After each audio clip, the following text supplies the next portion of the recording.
Bueno, pues bienvenidos, bienvenidas al seminario en el barrio Mirada sobre la Merced, Historia y Patrimonio Cultural del barrio más antiguo de la ciudad, a la sesión 5 con la doctora Gabriela Sánchez Reyes. Voy a leer brevemente su semblanza. La doctora es investigadora de tiempo completo de la Coordinación Nacional de Monumentos Históricos del INAH y es doctora en Ciencias Sociales por el Colegio de Michoacán. Su trabajo se ha centrado en dos líneas de investigación: la historia de inmuebles históricos en la Ciudad de México y la Ujú. cultura material de las devociones, especialmente en el estudio del relicario y la donación de los cuerpos de mártires de Catacumba, México, sobre los cuales cuenta con artículos arbitrados a nivel nacional e internacional y un par de libros. Ha sido co-curadora en el Museo Sumaya, el Museo Nacional del Virreinato, el Museo del Templo Mayor y el Museo Franz Mayer. Recibió en 2015 el premio al mejor artículo en la categoría de Historia del Arte y el Patrimonio por el Comité Mexicano de Ciencias Históricas. Y bueno, pues dentro de este seminario que organiza la UACM y que busca profundizar eh, acerca del legado del barrio de la Merced, hablar de su historia, su cultura actual y fortalecer los vínculos, pues hoy vamos a escuchar a la doctora quien nos platicará sobre la Merced y pues la Casa Talavera. Le damos la palabra, doctora. Ok, bueno, buenas tardes, buenas noches a todos. Bueno, primero que nada, siempre agradecer la invitación para hablar de un edificio que evidentemente ya está ligado a mi vida y al que le he dedicado muchos años, ¿no? Entonces creo que justo al momento de hacer la preparación del PowerPoint, bueno, si bien hay una información que pues será la misma porque es la explicación de la historia, ¿no? De la investigación del inmueble, yo me planteaba como ciertas preguntas, ¿no? De cómo veo ahora o qué preguntas o qué se dice sobre Casa Talavera en la actualidad, ¿no? Entonces, con eso voy a empezar como ideas que me vinieron a la cabeza ahora, ¿no? Tanto tiempo después de haber publicado el libro, ¿no? Entonces, pues bueno, pues les empiezo a platicar más o menos el tema. Los voy a empezar a compartir, porque yo sin imágenes no funciono. Share.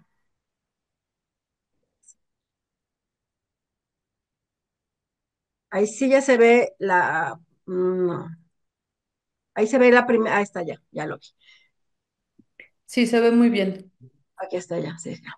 Bueno, entonces, como yo les decía, en realidad es como las primeras diapositivas son como ideas que me vinieron a la mente.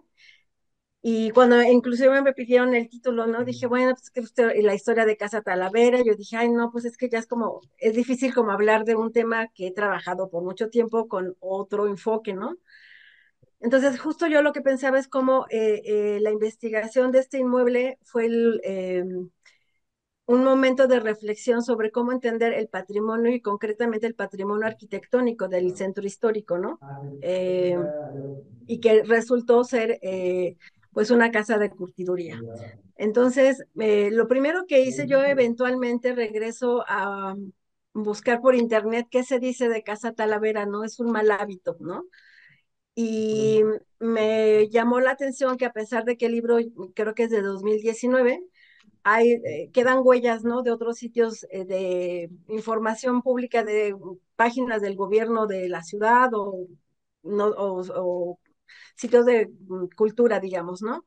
Entonces me llama la atención que pareciera que la casa, bueno, Casa Talavera está asociada como a varios términos. Uno es el barrio de la Merced, que hay que ver qué entendemos por barrio de la Merced, ¿no? Primero esa es una, que se sigue de pronto repitiendo, ¿no? Esta idea que fue casa del Marqués de Aguayo. La segunda idea que se repite es que se construyó sobre temazcales antiguos y no necesariamente se cita esto de la casa de curtiduría. Eso me llamó mucho la atención. Supongo que este sitio de internet es un sitio ya de algunos años, ¿no? Pero dije, sigue activa por lo pronto, es una información que está ahí en línea, ¿no? Después me encontré esta página de cultura y lo mismo, ¿no? Viene Casa Talavera, que fuera el barrio de Temazcatitlán, sigue, ¿no? El barrio de los Temazcales. Me llama significativamente la atención que se siga datando, ¿no? Que fue del siglo XVI o del siglo XVII, que ese es como un mal hábito que hay en la Ciudad de México, que para darle sustento o darle como antigüedad o reconocimiento a un inmueble histórico, se tiene que decir que es del siglo XVI. Si es del XVIII es como si fuera menos, ¿no? Y hay esta insistencia que darle autoridad o algo así, es tiene que decirse que es del siglo XVI, si no es como menos, ¿no? Quitarle cierta categoría al inmueble. Entonces sigue repitiéndose ese como, bueno, no sé si error o imprecisión, esa es la palabra. Sigue repitiéndose esas imprecisiones en torno al inmueble, a pesar de que está la investigación publicada, ¿no? Y hacen alusión, obviamente, a la colección del Museo de Sitio, ¿no? Entonces dije, ah, pues, es interesante cómo está, como se sigue, queda todavía la investigación como un poco marginal en estos sitios de Internet. Y después me di cuenta que estaba, o sea, sí ya sabía, pero ya lo había olvidado, que está la página de Wikipedia, ¿no? Dedicada a Casa Talavera. La verdad, yo no sé quién alimenta esto, ni sé. Ahí decía que la última actualización, no sé si será cierto, que era dice, aquí dice, el viernes 27 de enero del presente año se actualizó. Yo no, la verdad siempre es un misterio quién abre estos temas de Wikipedia, ¿no?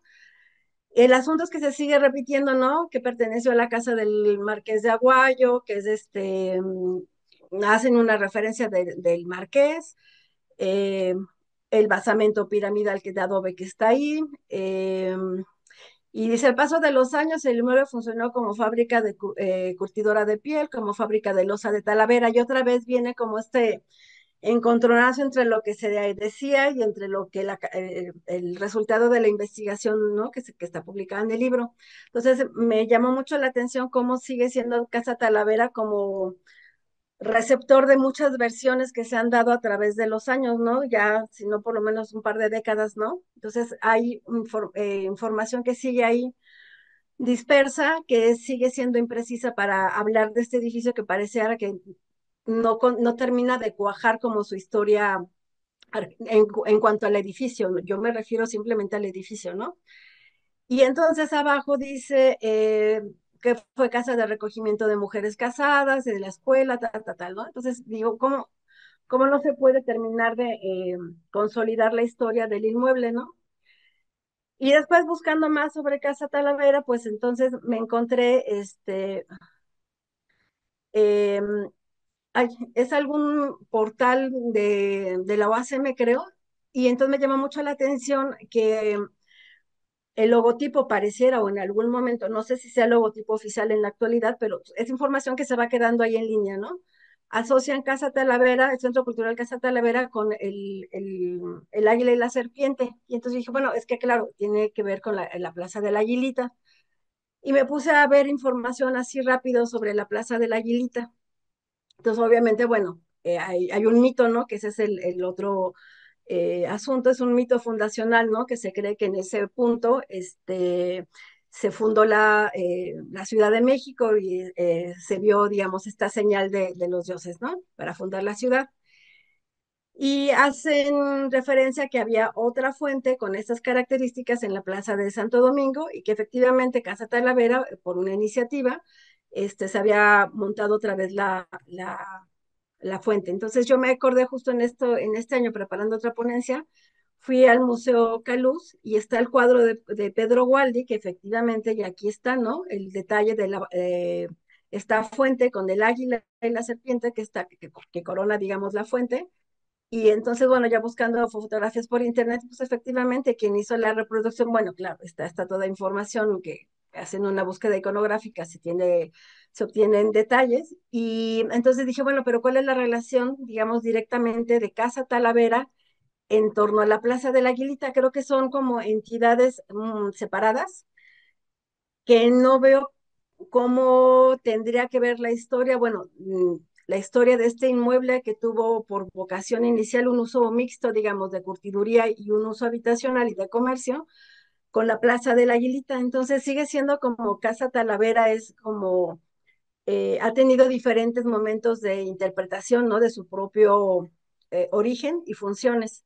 Entonces, lo mismo sigue siendo la casa de recogimiento que la casa del Marqués de Aguayo, que la casa de curtiduría, que donde se hacía loza, pero también tiene que ver con la Plaza de la Aguilita, es decir, como es todo y a la vez no se termina de entender bien, digamos, de manera en difusión, digamos, no al interior, digamos, de la institución, sino cuál es la imagen que se está creando de Casa Talavera. Entonces resulta que sigue siendo como un calidoscopio, ¿no? Que tiene diferentes facetas y es todo, y a la vez no es nada Casa Talavera, porque de pronto tiene que ver aparentemente con la Plaza de la Aguilita, que históricamente no tienen vínculo uno con el otro, más que la zona, el perímetro, por decirlo en general.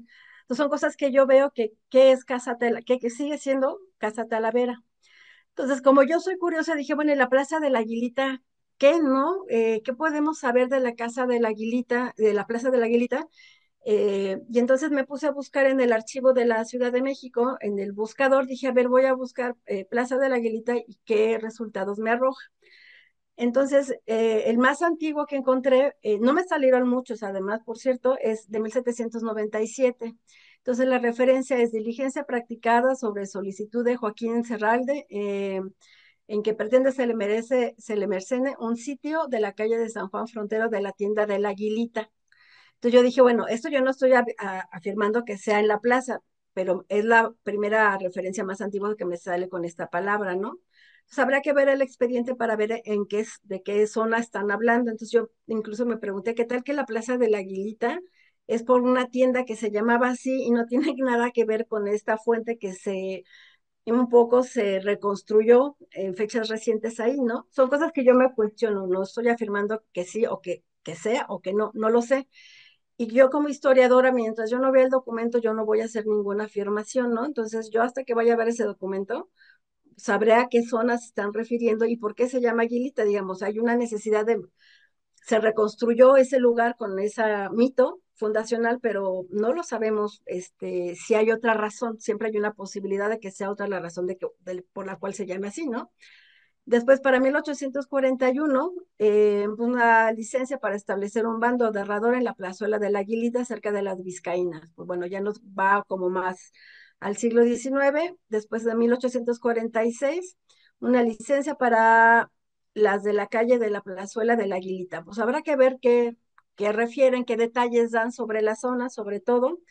Y de 1858, bueno, propietarios y vecinos de la calle y Callejón de Curtidores, y eso sí nos pone que estamos segurísimos que es nuestra zona, y otras contiguas solicitan se les ponga una fuente pública en la Plaza de la Aguilita. Entonces, este documento creo que sí es muy importante porque justo nos va a hablar, son 13 fojas, probablemente nos dé detalles de quién la puso, iniciativa de qué, bueno, ya sería muy buena suerte de encontrar algún boceto, algo, ¿no? Pero entonces la fuente de la Aguilita ya la podemos fechar. Entonces, eh, la fuente pareciera que entonces no es como tan antigua como se quiere, ¿no? Pensar que como tiene que ver con este mito fundacional, pareciera que en 1521 ya se montó la fuente ahí. Entonces, yo lo que veo como historiadora en esta zona que está poco explorada, poco historiada, hay que desentrañar, digamos, y consultar los documentos para no llegar a estos extremos, digamos, de esta es la primera fuente, esta es la más antigua, esta es la más importante, esta es la única casa. Esta como necesidad de sobreexaltar, digamos, nuestro objeto de estudio, hay que controlarlo, creo, porque es una zona que no está estudiada. Entonces no podemos, bueno, yo no soy de esta idea de que esto que les decía el argumento, si no es del siglo XVI, como que no tiene valor el inmueble, pues no es 18 y es un inmueble histórico. Entonces hay que tener como mucho cuidado, mucha precaución de estas como afirmaciones de el más antiguo, el primero. Hay que ver, ¿no? Porque los documentos justo nos están guiando y ya nos dio este resultado, digamos, la investigación de Casa Talavera, justo un documento, una descripción de 2 fojas cambió la historia y la lectura del inmueble, ¿no? La vocación y la lectura del inmueble. Entonces, habrá que ver esto de la fuente de la Plaza de la Aguilita, pues aquí está el documento, 1858, ni es tan antiguo y en una de esas no tiene nada que ver con la fundación y que el águila y la serpiente. Entonces, es una hipótesis de trabajo que yo planteo que creo que se tendría que explorar para entender, ¿no? Que es un lugar, sí, muy importante, pero no tiene, creo que poco tiene que ver con la historia misma en general con Casa Talavera. Entonces son cosas que yo veo de la complejidad justo de estudiar este espacio que no tiene tantas referencias de documentos, o sea, de investigación histórica. Y otro tema que yo quisiera plantear, digamos, de la dificultad justo de estudiar este perímetro, es que a qué nos, o sea, cuestionarnos a qué nos referimos cuando hablamos del barrio de la Merced. Entonces yo lo que veo es, evidentemente estaba ahí el convento de la Merced, se demuele en 1861, pero tampoco era llamado barrio de la Merced, y eso hay que tener también mucha precaución, era el barrio de los curtidores, entonces no podemos estudiar una zona para cierto periodo con nuestras propias categorías, porque hay un desfase, ¿no? Entonces hay que tener precaución de si es la Merced, pero saber por lo menos a partir de cuándo se llama de esa forma. Y para mí, incluso en el siglo XIX no era conocido como barrio de la Merced. Cuando en todo caso se podría aproximar y que cambie el sentido, el uso de las calles de la zona, pues cuando se construye el primer mercado, que es de 1863, se construye un mercado de hierro y yo tuve también la curiosidad y dije, bueno, ¿qué pasa si busco en el archivo de la Ciudad de México barrio Merced? Y efectivamente esa combinación de palabras no arroja ningún resultado, lo cual lo único que arroja es calle de la Merced. Eso sí salen documentos con calle de la Merced, pero de ninguna manera en el siglo XIX y principios del XX aparece, existe esta categoría urbanística que nosotros manejamos de barrio de la Merced, eso no existe. Eso es una construcción que creo incluso habría que historiar. Y yo tengo la impresión que una vez que se construye el segundo mercado, que es de 1957 hasta que ocurre el incendio, que ya se pasan a la viga, no es a la viga, es ¿sí es la viga? El mercado, bueno, cuando se traslada, se da el incendio, yo creo que ahí empieza a lo mejor a construirse esta idea del barrio de la Merced, pero es una mera hipótesis y no lo sé, ¿no? No es algo que yo haya estudiado. Lo que yo sí veo a partir de los documentos históricos, que el barrio de la Merced no existe hasta por lo menos la primera mitad del siglo XX, no existe este concepto de barrio de la Merced. Y yo creo que eso sí hay que empezar a verlo con precaución, digamos, ¿no? No hablar como el barrio de la Merced y Casa Talavera en 1797, eso no existía. Entonces son cosas que a mí me gustaría que se fueran, y si sobre todo tienen este seminario, pues sí, ver, y yo lo planteé en el libro, a ver, ¿a qué ciudad nos estamos refiriendo cuando estoy buscando documentos de un periodo u otro? No es lo mismo la Ciudad de México, una calle, porque inclusive he historiado una sola calle, una cuadra, digamos, y no es lo mismo esa ciudad en 1720 que en 1863 o lo que sea, ¿no? Es decir, ¿a qué ciudad nos estamos refiriendo? No podemos generalizar que la Ciudad de México fue una uniforme, unificada con el mismo tipo de población. Cada calle tenía sus propias características, usos habitacionales, comercio, es decir, tenía sus propias dinámicas. Y a mí sí me parece que hablar del barrio de la Merced como si siempre hubiera existido desde que, porque estaba ya el convento de los mercedarios, es una imprecisión para mí, una imprecisión histórica. Entonces habría que ver cuándo, replantearse qué es esto del barrio de la Merced. Y creo que habrá que historiarse este concepto, ¿no? Pero por lo pronto antes de 1988 eso no existía, creo, ¿no? Por lo menos en lo del siglo XIX que yo busqué, tampoco existe. Entonces eso lo dejo como un tema abierto, como una hipótesis probablemente de trabajo que sería interesante analizar, ¿no? Y en este contexto, justo en todo esto está esta casa de Casa Talavera. Entonces, bueno, yo les voy a platicar, bueno, un poco el proceso de investigación que yo misma realicé, que se concretó en la publicación de este libro. Y justamente tuve toda la intención de que no tuviera el nombre de Casa Talavera, porque ese es como un momento actual, digamos, de la denominación y el uso actual que tiene el inmueble. Pero de hecho, de origen, pues es, el diseño de este proyecto arquitectónico tiene que ver con una casa de curtiduría. Y por eso, si alguien se ha preguntado por qué no dice Casa Talavera el título, porque es eso, va más allá del uso actual, ¿no? Entonces, bueno, el resultado de lo que les voy a platicar es lo que muchos de ustedes ya conocen, que está vertido en este libro, y es un poco platicar el propio proceso de investigación. Entonces, cuando a mí me contactan para tener un poco de información sobre el inmueble, lo primero que yo hice fue pues buscar información en el Archivo General de la Nación. Entonces, bueno, aquí yo hice lo que es, cómo se usa la base de datos, pues a través del juego de palabras, ¿no? La combinación de palabras. Y así me arrojó justo buscando los nombres de las calles, pude lograr la combinación de la Callejón de la Danza y Puente Colorado, que ese fue como el primer desafío, ¿no? Encontrar los nombres de las calles de la época y y encontrar documentos que me llevaran a alguna pista, pero creo que el primer problema fue justo localizar los nombres de las calles. Para ello tuve que consultar varios planos de la época para ver, porque yo digo de broma, no es como que a veces pareciera que creen que los historiadores vamos como una ventanilla única y, me da los documentos que tenga del pasado de Casa Talavera, ¿no? Pues no, ojalá fuera así, pero no funciona. Uno tiene que buscar justo lo que yo les quiero tratar de como compartir, ¿no? ¿Qué ciudad estoy buscando? La del siglo XVIII, ¿qué periodo, qué año? Y sobre eso buscar en en los planos antiguos, porque los nombres de las calles pueden cambiar, los edificios se demuelen, se construyen, es decir, la ciudad es está activa y tiene mucho movimiento y yo tengo que seguir buscando esas pistas de esas ciudades, ¿no? Porque son muchas ciudades las que se están encimando y yo tengo que encontrar esa casa que se va adecuando a las transformaciones de la ciudad y eso es lo que el reto, el desafío del historiador, ¿no?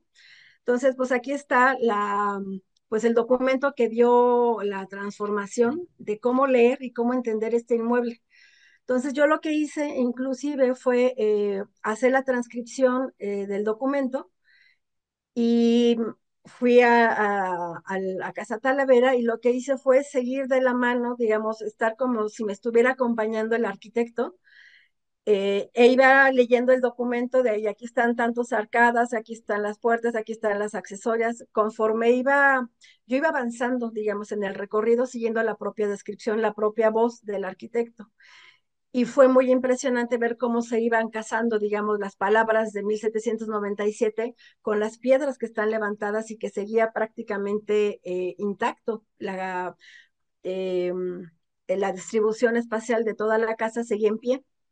Entonces fue muy impresionante y muy emocionante también encontrar el documento que describía perfectamente y claro, que decía revelaba de alguna forma una historia muy distinta a la que se venía repitiendo, que era una interpretación basada en ciertas pistas, ¿no? Y aquí era como contundente y era un documento notarial, o sea, no era sujeto a interpretación el documento, ¿no? Era absolutamente contundente porque era un documento jurídico, ¿no? Levantado ante un notario público. Bueno, ¿cuál es la manera que yo tuve que tuve que realizar para encontrar información? Pues tuve que recurrir a todo, ¿no? Desde cualquier tipo de documentos, documentos históricos, documentos fotográficos, documentos de planos, fotografías, uno revisa mapas, tratados de curtiduría, es decir, tuve que hacer un esfuerzo de buscar información que inclusive, pues yo no sabía nada de curtidurías, tuve que aprender, fui una curtiduría, es decir, tuve que hacerme de muchas herramientas para poder entender este edificio, ¿no? Ahora, ¿qué es importante para mí compartir, digamos, ¿no? Es que aquí ya no veo lo que puse al principio, pero bueno, ¿qué no es esta casa? Pues no es no fue una casa con accesorias para artesanos, porque los documentos del censo así lo dicen. No era una casa de nobles, pero ¿qué sí es? Es una adaptación, es una casa que refleja un proceso productivo, ¿no? Y que combina, que esa es la cualidad distintiva de este edificio, combinó la producción de un proceso productivo con arquitectura habitacional y con uso comercial. Eso es muy difícil lograrlo historiar y que se encuentre, digamos, el documento con la evidencia arquitectónica. Si nosotros lo vemos así, pues la arquitectura viene siendo también un documento de los usos y costumbres y particularmente de la producción en este caso. Y para mí me parece que lo que yo traté de plantear un poco en el libro es que pues el inmueble histórico también tiene como una vida, tiene un inicio y esperemos que no nos toque ver el fin de este edificio, que nos supere inclusive, ¿no? En el tiempo, Entonces es una biografía porque nos habla de los modos de producción, de los modos de vivir, de la genealogía, del barrio, de cómo se vivía, es decir, nos habla de muchos aspectos de la vida del pasado y creo que en ese sentido se puede entender la arquitectura como también una biografía, ¿no? Bueno, entonces lo importante aquí era entender, yo había tenido la experiencia de estudiar un inmueble histórico, la llamada Casa de las Ajaracas, atrás de Catedral, y pues me había quedado como adentro de la casa, digamos, ¿no? No vi para el exterior. En este caso entendí que tenía que entender, entendí que tenía que explicar más bien el entorno del barrio, porque si no yo no entendía qué hacía una casa de curtiduría en en esa zona de la ciudad que está como era un poco al margen de la traza. E inclusive para mí fue como empezar de cero a entender esa zona. Entonces, bueno, en general lo que era fundamental era ubicar el trazo de la acequia de Roldán. Aquí tenemos la ubicación de la casa, el Puente Colorado, el Callejón de la Danza, y es lo que yo quiero hacer como hincapié, que este era el barrio de los curtidores. Aquí el barrio de la Merced es totalmente inexistente, pues, ¿no? Este era el barrio de los curtidores porque toda en esta zona había, justo por esta ubicación de la sequía de Rola, que necesitaban el agua para limpiar los cueros, pues era el barrio de los curtidores y había que más bien entender esta zona en función de estas características geográficas, digamos, ¿no? Entonces, esto fue lo primero para mí, entender esto. Ah, y también, claro, la presencia del matadero, que tenía como todo un circuito productivo de matar los animales y acá procesar los cueros, ¿no? Entonces, para mí fue fundamental. Sin esto yo no hubiera entendido qué hace una casa de curtiduría y no había podido explicar de manera coherente, digamos, qué hace esa casa ahí. Evidentemente, pues uno recurre a todo tipo de pinturas, planos, o sea, cualquier evidencia, digamos, visual del pasado es una herramienta fundamental para uno, ¿no?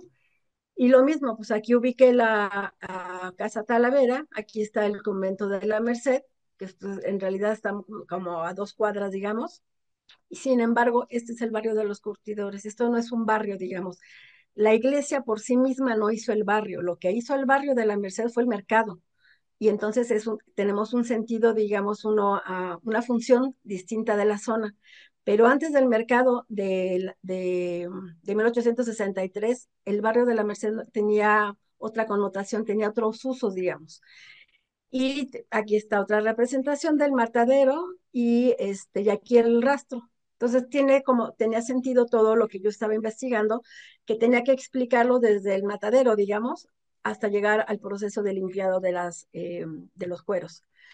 Bueno, pues otra vez está el avalúo de 1797 bueno, aquí están los nombres de las calles y justamente cómo se refiere a ellos como una casa de trato de curtiduría, ¿no? Y aquí es lo que yo les decía que el recorrido que yo hice la primera vez con el documento en la mano, con la transcripción, pues es que yo no veo lo que dice hasta arriba porque está lo del audio, pero bueno, está como está fabricada, dice, tiene el zaguán, patio con 4 corredores sustentados sobre 7 pilastras, eh, de cantería, planchas y zapatas de cedro, almacén, 2 bodegas, la covacha, bueno, no sé si aquí está, pero está el pasadizo, y en él un cuarto de caballerizas. Entonces yo me recuerdo que cuando yo pasé este pasadizo me sorprendió que coincidiera todo tan perfecto, digamos que estaba recorriendo igual que el arquitecto, ¿no? Después dice 2 tramos de portal sustentados sobre 6 arcos, entonces pues claro, uno se pone a contarlos, pues salen los 6 arcos, ¿no? Y pilastras de cantería. Bueno, aquí está la descripción de los hoyos de curtir, los hoyos de curtir, los pozos, las caleras, y pues eh, ahí fue muy interesante ver que en su momento la arqueóloga sí dejó estas huellas, ¿no? De las tinas y que coincidía exactamente, o sea, ya no cabía duda, digamos, si de por sí salía, uno iba haciendo el recorrido, pues esa evidencia arqueológica apoyaba, ¿no? Coincidía con el documento. Después dice un cuarto de ladrilla, bueno, supongo que era más bien que era de ladrillos, de la acequia que sirve de lavadero y escalera de alfardas que da uso a la azotea de dicho portal, el ladrillado. Entonces, pues aquí están las 2 puertas que daban justo hacia la calle de Roldán. Entonces todo iba coincidiendo perfecto. Entonces, justo parte de la búsqueda de información en su momento fue entender yo el proceso de curtido del siglo XVIII, no el químico del XIX, sino justo del siglo XVIII, y fue una aventura tratar de entender un montón de términos y de cosas que yo, o sea, yo en realidad en ese momento estaba estudiando reliquias y cosas de devoción, objetos de devoción que nada tenían, nada tenía que ver con el mundo de la curtiduría, y fue un proceso de entender eh, las herramientas que usaban, familiarizarme con los taninos, cómo se fabricaban, qué se hacían, fue toda una aventura entenderlo, ¿no? Pero justo entre las láminas que encontré era como el parangón, digamos, ¿no? Que algo así debió haber sucedido en esto. A mí siempre me ha quedado ganas de hacer un gráfico, como un montaje, ¿no? Digamos, en este galerón poner estos sujetos que están metiendo, ¿no? Los cueros que los acaban de lavar y con todo el proceso que le están quitando los pelos al cuero, ¿no? Entonces, justo fui a una curtiduría en el Estado de México, que desafortunadamente cerró poco tiempo después de que yo la visité, y el señor, el dueño de la curtiduría, pues me explicó todo el proceso, ¿no? Y fue muy interesante que todo lo que yo leía de la enciclopedia del siglo XVIII, pues lo estaba viendo en vivo. Y eso creo que hace diferente a la investigación, porque es un proceso complicado totalmente ajeno a mi quehacer, ¿no? Evidentemente, pues también tuve que ver cómo funcionaban el lavado y las tinas, y las referencias obligadas, pues sí, pues es las que hay en Marruecos, pues las tinas, ¿no? Aquí están las tinas que están pigmentando ya los cueros, y aquí está la zona de la cal, por eso se ve blanco, ¿no? Y me obligó también a buscar, que afortunadamente en los sitios de patrimonio francés tienen las fichas habilitadas para la consulta pública, y veía, ¿no? Los equivalentes de curtidurías en Francia, y fue como muy interesante estar viendo ejemplos de cómo pudo haber funcionado. Primero entender el proceso de curtido y cómo pudo haber funcionado si coincidía con las instalaciones de la casa. Y después mencionaba el documento: en el primer patio, escalera de 2 tramos de bóveda que desembarca a 3 corredores, de 2 de ellos. Bueno, pues ahí más o menos coincide con este espacio. Y después mencionaba por el callejón de la danza 4 accesorias, y pues aquí están las accesorias, 2 de ellas con tapanco y escalera de madera. Por la calle del Puente Colorado, otras 7 accesorias con tapancos y escaleras de madera. Y en la esquina del Puente Colorado, una tienda de 2 puertas, que es exactamente la que estamos viendo aquí, y tapanco que sirve de trastienda y bodega. Entonces era interesante ver que seguía coincidiendo todo, pero que además, más que coincidiera, que estaba intacto, digamos, no tuvo grandes cambios arquitectónicos, ni se cerraron espacios, ni nada, se conservó con los mismos usos planeados originalmente. Y después, bueno, decía de la casa de curtiduría que tenía 6 viviendas y 11 accesorias. Y sin duda hay algo muy interesante, estos como escaleras muy angostitas que dan justamente a las viviendas de la planta alta. Y creo que hay pocos, digo, no se sabe tanto, no se sabe si hay otra casa igual, pero sin duda que combinaran estos usos habitacionales y de comercio y de curtiduría, no sé si será la única, pero la única estudiada sin duda, y que se conserve tal cual está el documento.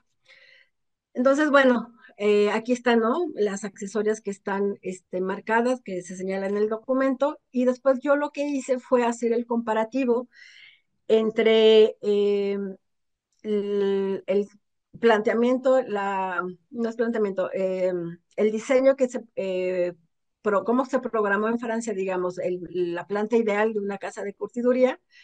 Y aquí están donde estaban las pieles con agua, donde se ablandaba con cal, los patios con fosas, e hice como la ubicación de estas mismas zonas en la planta de Casa Talavera. Y efectivamente, donde tuvieron que haber estado las pelambreras, las salvaderas, los hoyos, pues aquí está el patio, aquí está el lavadero, aquí está la fuente de agua, digamos, que está, digamos, equivalente, digamos, proporcionalmente. Está el lavadero, la zona de la cal, las tinas con cal, y las accesorias, que ese es como el otro proyecto, digamos, arquitectónico paralelo a la casa de curtiduría. Entonces, esto fue muy interesante porque revelaba que efectivamente se cumplía con el proceso de curtido de la época, con las adaptaciones que convenían según el trazo del terreno, y que la familia tuvo a bien concebir como planteó en el libro. Bueno, tenía el ganado, tenía todo el proceso de producción de la carne, vendía la carne, tenía el ganado, vendía la carne y además curtía los cueros, ¿no? Entonces tenían una visión del negocio muy completa y tenían también su propio molino para los taninos. Entonces, a mí me parecía que la visión de los yernos, sobre todo de la familia, pues tuvieron una visión muy completa de cómo sacar el jugo completo al negocio. Y verlo así en el plano me parecía que era un hallazgo importante que coincidía, según las descripciones del proceso ideal, digamos, de curtido, tal cual se aplicó aquí en la Ciudad de México. Y pues nada, que la casa Casa Talavera en realidad sí habrá que concebirla con estas dos sentidos, ¿no? De arquitectura doméstica, por una parte que inclusive si nosotros la vemos por fuera, y por eso la gente piensa que era, o se pensó en algún momento que tenía que ser casa de algún marqués, porque efectivamente es una casa muy bien levantada, con los materiales correctos de la época, que si nosotros comparáramos con la casa de los condes de Calimaya, en fin, tiene los mismos rasgos arquitectónicos, salvo que aquí no tiene escudo nobiliario. Entonces, por esa razón, y además los marqueses y gente con título nobiliario no vivían en esta zona de la ciudad, ellos vivían en la calle del Espíritu Santo, por donde está la Profesa, ese era el tramo donde vivían los nobles en realidad, ¿no? Entonces, nada tenía que hacer un marqués en el barrio de los curtidores. Y aquí la genialidad, digamos, del proyecto de la familia fue combinar la arquitectura doméstica habitacional, porque vivían de sus rentas, que eso era lo que se acostumbraba, vivir de las rentas, más este espacio que necesitaban para procesar todos los cueros del ganado que estaban eh, aprovechando, digamos, ¿no?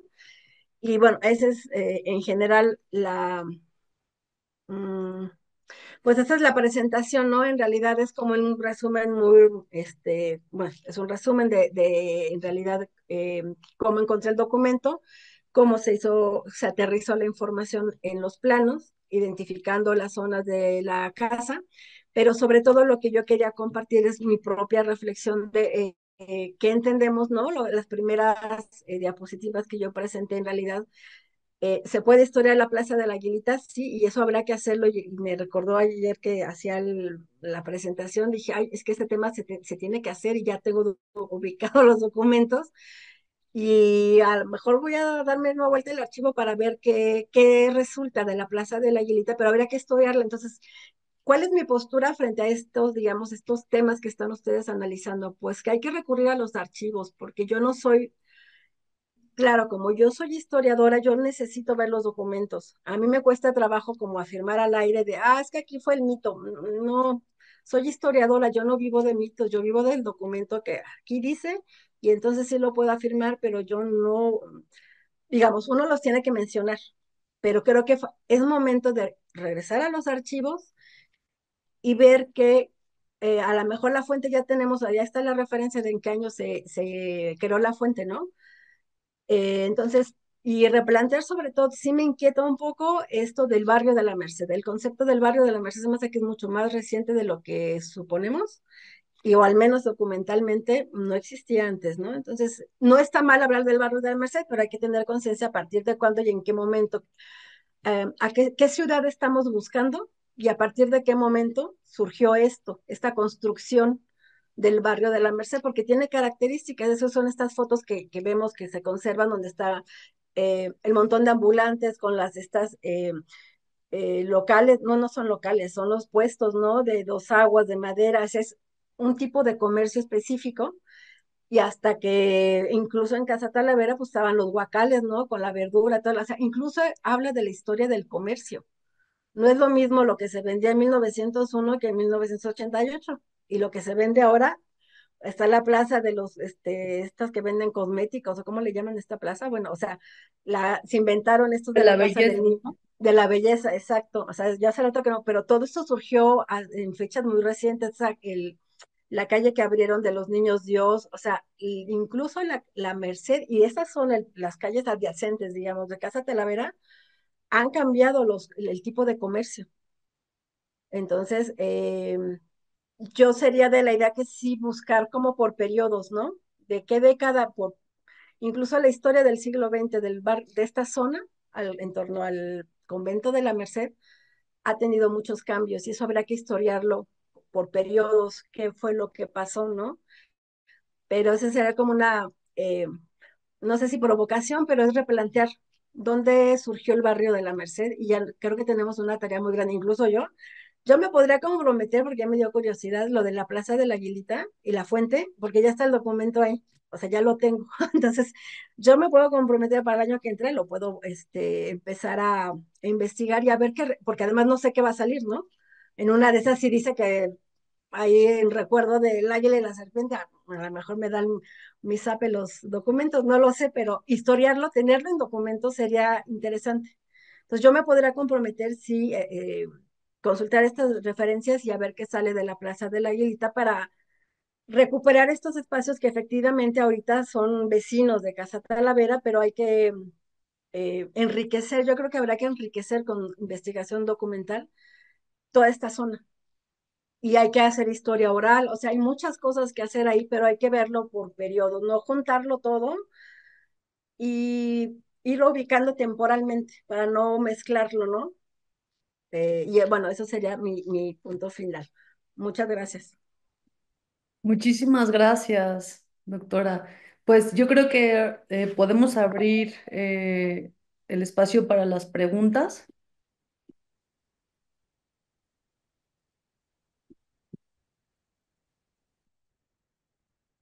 Fernando, no se escucha, pero puedes Está reactivar. cerrado el micrófono. Sí, que a mí me inquieta, como siempre, bueno, el tema del terreno que está al lado de Casa Talavera en la actualidad y que en los planos aparece como una sola manzana, ¿no? Una sola casa. Entonces, ¿qué tanto o qué relaciones se encontró en la investigación sobre la casa de curtiduría en relación con lo que pudo haber pasado, lo que se encontró ya en el año 2018, entiendo, en la casa vecina que está vecina de Casa Talavera y cómo pues el tema de la curtiduría sería no solamente el de la casa actual de Talavera, sino también la casa de al lado, ¿no? Entonces, eso, ¿qué se encontró? Bueno, yo nada más me dediqué al inmueble de Casa Talavera propiamente y por la descripción no tenía nexos. O sea, por eso es importante, bueno, yo el trabajo de arqueológico, pues a mí no tuve oportunidad, ni, bueno, creo que además fue como yo en pandemia, creo algo así. Ni me buscaron ni los busqué, ¿no? No sé exactamente cómo está, pero son predios independientes. Tan es así que la descripción del documento de 1797 es exacto a lo que estamos viendo de Casa Talavera.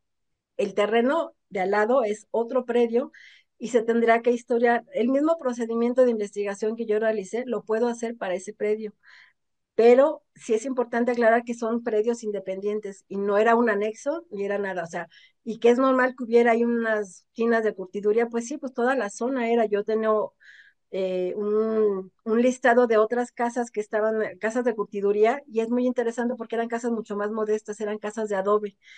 La única que tiene, incluso por el avalúo que se hizo de cada casa, el valor de esta casa de curtiduría no tiene nada que ver con las casas mucho más modestas, que si eran casitas de curtiduría nada más.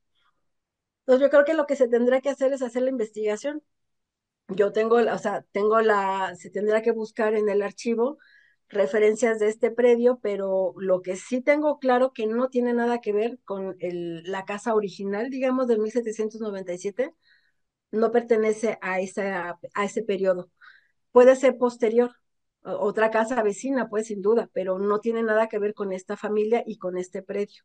Son casas solares independientes y habrá que historiarse, ver en el archivo qué resulta, ¿no? ¿Qué se puede encontrar? Gracias. Gracias. Sí, arquitecta. ¿Sí, arquitecta? rápidamente, hablan de donde está el edificio del INVI, Ujú. que está sobre Talavera. En ese, bueno, hasta donde yo sé, ahí donde se encontraron unos temazcales. En ese, eso es lo único que sé. Y yo también tenía esa duda si había pertenecido a la casa, pero como dicen, al parecer era otro predio de otra persona, ahí donde cuando el INVI empezó a construir los departamentos que están al lado de Casa Talavera, ahí encontraron el temazcal, precisamente. Sí, Nada es más. que hasta donde yo entiendo, o sea, como nunca estuve ni he tenido contacto con el arqueólogo, en algunos reportajes decían que eran temazcales y en otros que eran unas tinas de curtiduría. Entonces, no he tenido acceso al material, no he hablado con el arqueólogo como para ver cuáles son de una, cuáles son de otras. A mí me parece un poco confuso eso y puede ser una o la otra y luego de pronto una misma tina se vuelve, Claro. según convenga, no lo sé, la Yo interpretación. ya no entré al edificio del INVI, pero creo que dejaron ahí como un, como un sitio como para ver, estaría preguntar y entrar, qué Como rescataron, como una una ventana, ventana arqueológica. sí, Sí, pero pero nada aún más, así, si son los baños, pues pertenece, digamos, a otra casa. a otra época, digamos. Si son tinas, o sea, sí tiene sentido que fuera, o sea, sí podrían ser tinas de curtiduría, pues porque están en el barrio de curtidores, pero lo que sí me gustaría, creo que sí precisar, es que no tiene nada que ver con esta casa, porque la descripción del siglo XVIII es tal cual, la estamos viendo, y no dice anexos, ni se abre, o sea, es tan exacta la descripción del arquitecto que no incluye, si no incluye esa casa, pues porque no pertenecía a ese dueño. Entonces es lo que sí me gustaría que sí entendiéramos la descripción del arquitecto. Si no habría incluido con esa precisión que tuvo, había una puerta que lleva a tal otro sitio y arquitectónicamente no pertenecen. Y si algo tenía la arquitectura novohispana, que tenía muy bien delimitados porque son dueños, son impuestos, es abolengo, o sea, mm, en la fachada sí determinaba quién era el dueño, o sea, la extensión, digamos, ¿no? Por diseño. Entonces, eso sí creo que habrá que tenerlo en consideración, que si no lo menciona, no menciona al predio de al lado del INVI, es porque no era en ese momento, en 1797 por lo menos, que es cuando en teoría pudo haberse construido, digamos, en el siglo XVIII, por lo menos mediados del siglo XVIII, esa casa, ese predio no formaba parte. Y que es probable que tuviera tinas, sí, pues todo el barrio, ¿no? Bueno, no sé, cualquier casa, pero había varias. Y lo que sí se podría hacer, que es algo que yo ya no hice, es mapear estas otras curtidurías que yo tengo localizadas, como para entender que efectivamente era el barrio de los curtidores, porque hay casas que yo se los estoy diciendo que era el barrio de los curtidores, pues sí, pero no, ¿dónde había más, no? Porque además es una zona que se transformó mucho también en el siglo XX, ¿no? Se reconstruyeron muchos casas, ¿no? Pero bueno, esa sería la respuesta. Gracias. Ernesto, ¿tú querías decir algo? Sí, doctora, ¿qué tal? Buenas noches, muchas gracias por la presentación.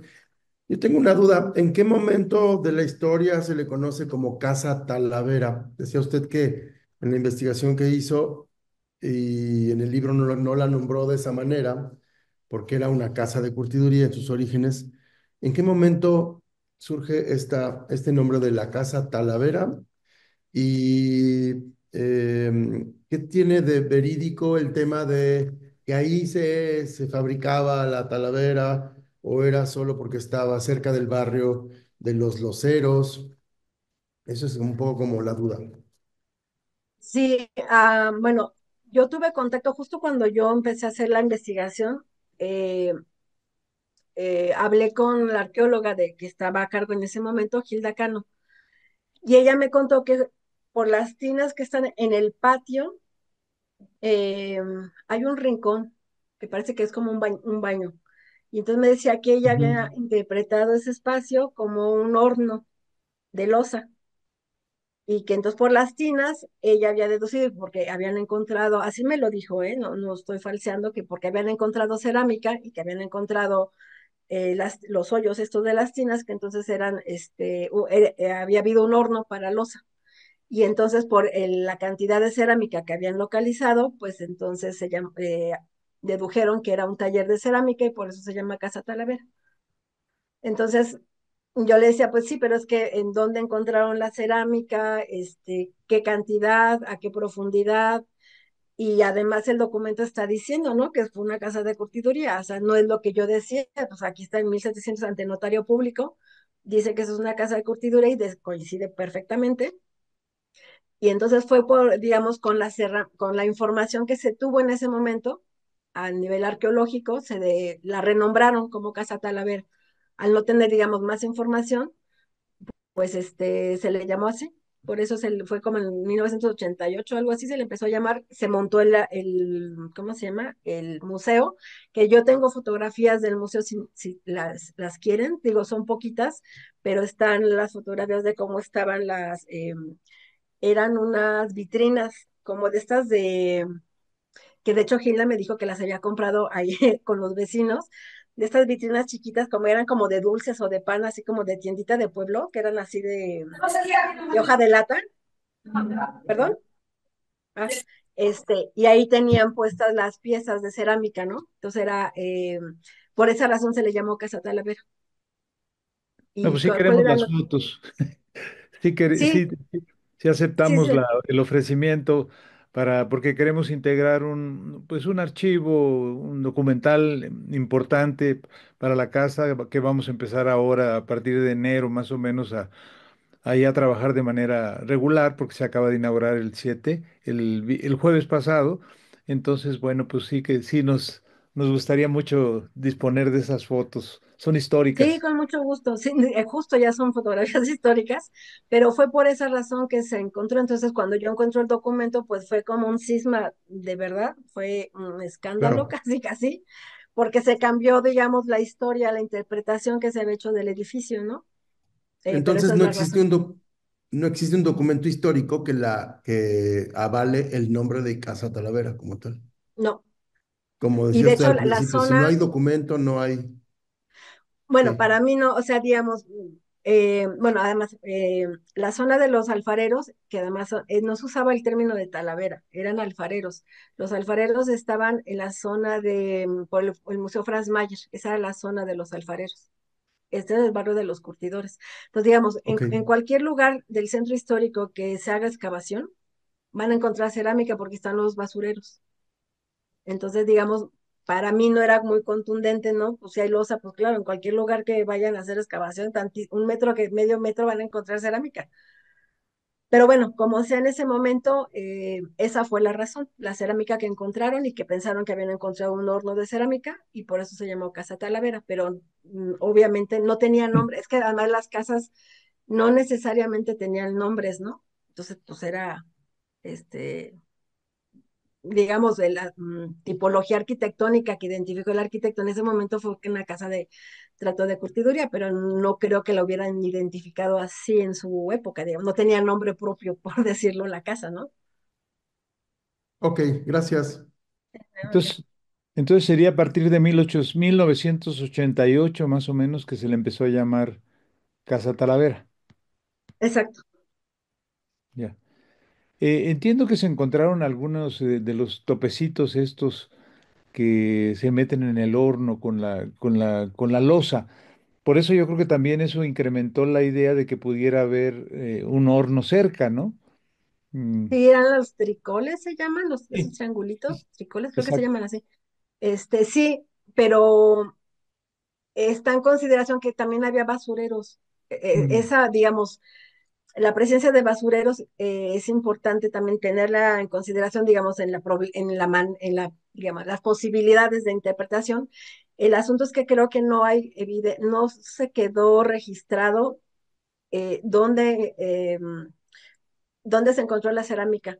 O sea, sé que estaban esos planos porque alguna vez así me los enseñaron de aquí está todo esto, pero nunca me los dejaron ver. Entonces, mientras no se sepa exactamente en qué punto exacto se encontró y a qué profundidad, pues este es material de interpretación arqueológica, ¿no?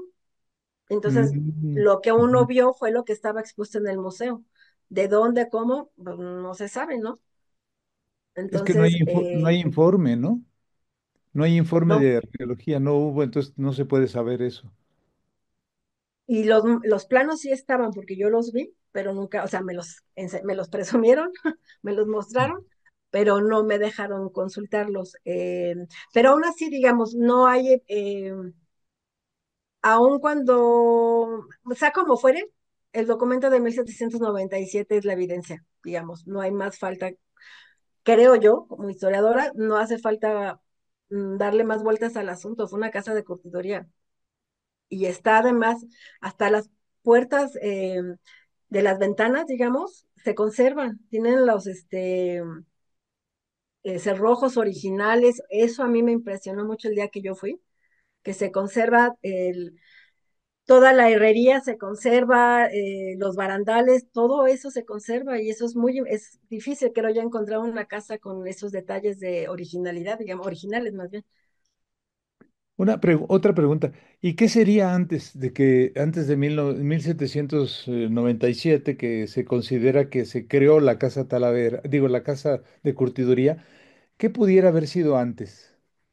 Pues Ese periodo. ahí, yo también me hice esa pregunta e intenté llegar más, a salir más hacia atrás en el tiempo, pero fue imposible porque, a ver, lo que yo sí entendí de esa zona, que como es la zona como ya más bien era de los barrios indígenas, fuera un poquito fuera de la traza, al margen, perdón, de la traza, se empezó a urbanizar hasta la segunda mitad del siglo XVIII. Entonces no hay documentos que hablen de eso. Y fue muy frustrante eh, no encontrar información. Entonces no pude llegar más hacia atrás, busqué a los familiares, busqué y no pude dar más atrás, no pude llegar al 17 ni a principios del 18, no lo sé, porque lo que sí noté es que no había calles, o sea, las calles empezaron a nombrarse, o empezó a haber calles más bien, y las calles tenían nombre de la segunda mitad del siglo XVIII. Antes no estaba urbanizado. Entonces, si no está urbanizado, pues no hay solares, no hay dueños, no hay nada.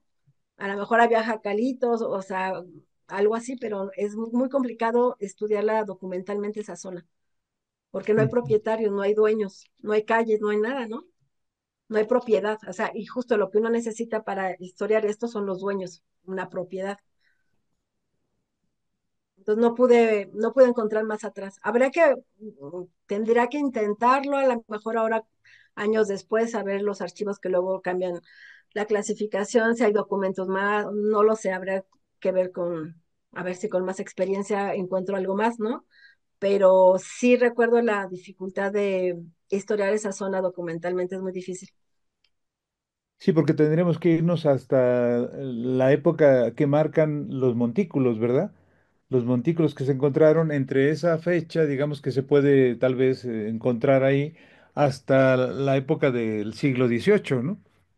Y que inclusive lo voy a confesar, mi libro no menciona nada de los, no sé si ya se dieron cuenta, pero no mencionó nada de los montículos, justo porque no tenía, en ese momento yo no tuve acceso a ningún tipo de información, ¿no? Entonces yo decía, bueno, pongo las fotos y luego qué, o sea, Ujú. no, era más complicado para mí meterme, ¿no? Que si los temazcales, yo dije, de esto yo no sé nada, me voy a desviar, mejor me concentro en mi documento y explico el barrio, ¿no? O sea, agarré otra ruta de investigación, mis preguntas fueron otras y descarté ese periodo porque era muy difícil y no tenía yo en ese momento información de que inclusive cómo explicar esa pirámide, no tuve acceso a ningún tipo de información y lo descarté, mejor me concentré en lo colonial y ya no. No, pues vamos por poco, pero no es poco, porque es muchísimo lo que se afirma en el libro y creo que deja tesis importantes que van explicando lo que lo que ha sido el espacio de la curtiduría y un poco, pues podemos estar, digamos, relativamente seguros, a lo mejor de que ahí fue una curtiduría, bueno, o seguros completamente de que ahí fue una curtiduría porque hay hasta una descripción y yo creo que eso es una gran ganancia que no se tenía antes, ¿no? Es un avance gigantesco, pues. Sí, yo considero, y sobre todo porque se conserva, digo, perdón que insista tanto en eso, pero sí ver las ventanas, todo el trabajo de herrería, los chapetones de las ventanas, a mí me sigue impresionando que se conserven, ¿no? Y que además han podido adaptarlo, o sea, lo que era el galerón que daba a la seque donde lavaban los cueros, pues se sirve muy bien para los cursos de verano. Mi hijo un verano fue ahí a Casa Talavera y sigue funcionando, o sea, funciona. esos galerones, ¿no? Se adapta muy bien a los usos que tiene actualmente. O sea, incluso eso se ha podido adaptar al siglo la arquitectura, y esa es me parece fascinante de esta casa, que de ser unos patios de curtiduría que había olido horrendo, pues, y sucio y lo que sea, se ha adaptado a los usos actuales, ¿no? O nosotros nos hemos, ambos, ¿no? Tanto nosotros a la arquitectura y la arquitectura a nuestras propias necesidades, ¿no?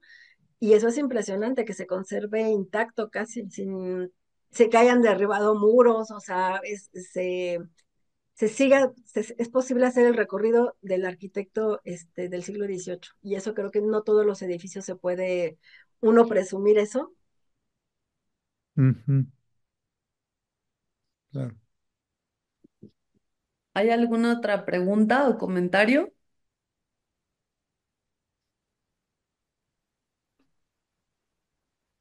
Ernesto. No, no, yo estoy bien, creo que es suficiente información. Muchas gracias. Muchas gracias. Pues de acuerdo, pues como comentábamos antes de iniciar esta grabación, el libro sobre la casa de curtiduría es fundamental para entender Casa Talavera, y algo apasionante es pensar esto que está diciendo Gabriela, sobre cómo el patrimonio se ha ido adaptando, ¿no? O sea, porque podemos ver la importancia de la historia del inmueble, pero cómo es un patrimonio vivo. Entonces eso es muy interesante. O sea, y a mí también me impresionó mucho cuando leí tu libro, la descripción del arquitecto, cuando hacen el avalúo de la casa, es muy impresionante como imaginar todo lo que pasó por ahí. Claro que nos lleva a tener muchas dudas, porque claro, uno piensa qué pasó antes, ¿no? Pero vas imaginando y hilando cabos, y también, bueno, aquí está presente el arqueólogo Víctor Esperón. También es muy interesante como intentar hilar esta historia de la ciudad con, ya sea que tuviera que ver o no el inmueble que está al lado, el predio que está al lado. Es muy interesante también reflexionar eso. El otro día nos contaba que cuando hicieron la excavación, pues todavía olía muy mal. 300 años después seguía despidiendo un olor fétido, ¿no? O sea, porque indudablemente pues todavía había restos de pieles y demás, ¿no? Es muy interesante, y justo él la felicita mucho, dice felicidades a la historiadora por el hallazgo del documento, ya que este ha ayudado a la investigación histórica y arqueológica.